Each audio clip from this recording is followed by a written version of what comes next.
Hi అండి, welcome to మేఘనా creations. అందరికీ ఉగాది శుభాకాంక్షలు అండి. ఈ సంవత్సరం అందరికీ బాగుండాలని, అనుకున్న పనులన్నీ జరగాలని మనస్ఫూర్తిగా కోరుకుంటున్నాను. ఇంతకీ మీ ఉగాది ఎంతవరకు వచ్చింది? మా ఇంట్లో అయితే ఉగాది అయిపోయిందండి. ఉదయాన్నే నేను పూజ పనుల్లో ఉన్నాను. ఈ మామిడికాయ ఇది అయితే మా ఆయనగారు కట్ చేస్తున్నారు. కొబ్బరి ముక్కలు అవి ఇతను కట్ చేసి పక్కన పెట్టేస్తే అప్పుడు నేను వచ్చి పచ్చడి తయారు చేస్తాను అనమాట. మా ఇంట్లో ఈ పచ్చడి ఎంత ఇష్టమో పిల్లలకు కూడా. కానీ నేను ఇందులో అరటిపండు మాత్రం వేయను. ఈ వీడియో చూసి వాళ్ళు ఎవరైనా మీరు కూడా ఇలాగే చేస్తారా లేదా నాకు ఒకసారి కామెంట్లో చెప్పండి. చూద్దాం ఎంతమంది ఎలా చేస్తారో. చాలామంది కొబ్బరి ముక్కలు అవి తురుముతారు, కానీ నాకు ఎందుకు అది ఇష్టం ఉండదు. తినేటప్పుడు ఇలా నోటికి తగిలితేనే బాగుంటుంది అనిపిస్తుంది నాకు. అందుకే నేను ఎప్పుడూ అలాగే చేస్తాను. నాకు డౌట్ ఉంది, ఉగాది వరకు మామిడికాయ తినరు కదా చాలామంది. మా ఆయన అంటారు పచ్చడి తింటాం కదా, మరి ఎందుకు మామిడి పచ్చడి తిన్నప్పుడు మామిడికాయ ఎందుకు తినకూడదు అంటారు.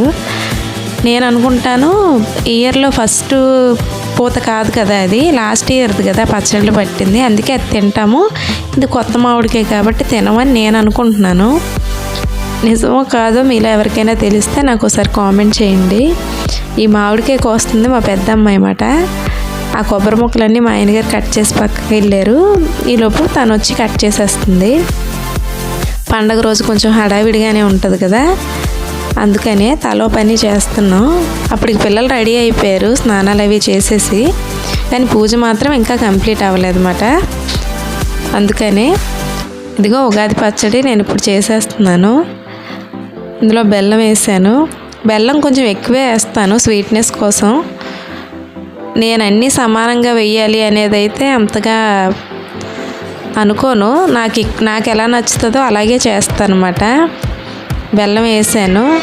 చింతపండు ఆల్రెడీ పక్కన నానబెట్టి పెట్టుకున్నాను. కొబ్బరి ముక్కలు వేసేసుకుంటున్నాను అనమాట. ఇప్పుడు కొబ్బరికాయ మామిడి ముక్కలు రెండు కలిపి వేసేస్తున్నాను. ఇదిగోండి చిన్న చిన్న ముక్కలుగా కట్ చేశాను, మరీ పెద్దవేం కాదు. ఆల్రెడీ చింతపండు పక్కన నానబెట్టి పెట్టుకున్నాను అనమాట, గుజ్జు బాగా వస్తుందని. వేప పువ్వు,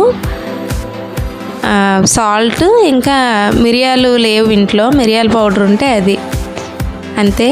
కారం కోసం ఒక్కొక్కరు ఒక్కొక్కటి యాడ్ చేస్తారు. నేనైతే కారం ఎప్పుడు వేయను, మిరియాలే కొంచెం చెదగొట్టి వేస్తాను అనమాట. ఈ ఉగాది పచ్చడి మాత్రం నిజంగా నా టేస్ట్కి తగ్గట్టే నేను చేసుకుంటాను, ఎక్కువ తీపి ఉండేలాగా. ఉగాది పచ్చడి తిన్నప్పుడు ఫస్ట్ ఏ టేస్ట్ తగిలితే ఆ ఇయర్ అంతా అలాగే ఉంటుంది అంటారు కదా. మీకు ఏ టేస్ట్ తగిలిందో నాకు ఒకసారి కామెంట్ చేయండి, చూద్దాం నా అలాగే అందరూ ఆలోచిస్తారా లేదా అనేది. ఇదిగోండి ఏపిన పప్పు. ఈ పచ్చడిలో ఏపిన పప్పు కొబ్బరి ముక్కలు బాగుంటాయి, అందుకే అవి కొంచెం ఎక్కువే వేసుకుంటున్నాను నేను. చెప్పానుగా ముందే కొలతలతో పని లేకుండా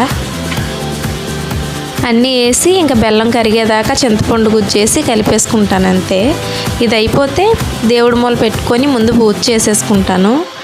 తర్వాత ఏవైనా ప్రసాదాలు పెట్టుకోవాలి అనుకుంటే అప్పుడు తర్వాత వండి మళ్ళీ మూలలు పెడతాను. ముందు పూజ చేసేసుకుంటే బాగుంటుంది కదా అని చెప్పి ఫస్ట్ దీపం అయితే వెలిగించేసుకొని ప్రసాదం కింద ఇది పెట్టేస్తాను. ఇదిగోండి ఇందులో చింతపండు గుజ్జు వేసేసుకుంటున్నాను అనమాట. గుజ్జు వేసేసుకొని లోపల బెల్లం తురిమి పెట్టాను అనమాట. ముక్కలు అయితే తొందరగా కరగవు కదా, అందుకే తురిమేసి పెట్టాను. అదంతా కరిగేదాకా కలిపేసుకుంటే సరిపోతుంది. ఈ పచ్చడి ఎలా తినే కంటే కాసేపు ఫ్రిడ్జ్లో పెట్టుకొని తింటే ఇంకా బాగుంటుంది. ఎవరికైనా తెలియకపోతే ఒకసారి ట్రై చేసి చూడండి, నిజంగానే బాగుంటుంది. ఫ్రిడ్జ్లో పెట్టుకొని ఒక గంటన్నర తర్వాత తింటే చాలా బాగుంటుంది. మా పిల్లలకి ఇష్టం అని చెప్పాను కదా, అందుకే నేను ఎలాగో ఎక్కువ క్వాంటిటీయే చేస్తాను.